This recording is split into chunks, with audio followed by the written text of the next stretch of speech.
बाटो बिग्रेर औषधि पठाउन सकिँदैन भन्छ यति त्योभन्दा तल्दै भनेको त्यो त्यतिसम्म क्लियर भयो त्यति जानु अनि त्यसपछि कटिङ गर्दा हुन्छ उसको रियाक्सन जान्छ क्या त्यही भएर जाम रोलिङ एक्सन मैले नचाहेको मैले नगरेको मैले रोलिङ एक्सन मैले नगरेको कहाँ हो र लाउरीजी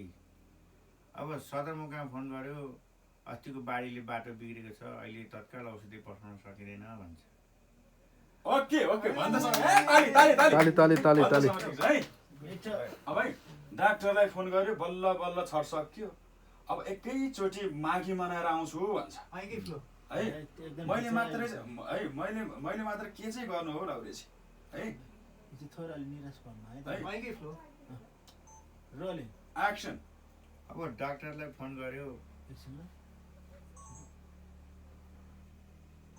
डाक्टर फोन गर्यो अब छट भर्खर सक्यो होइन भर्खर सक्यो एकैचोटि माघी मनाउन आउँछु भन्छ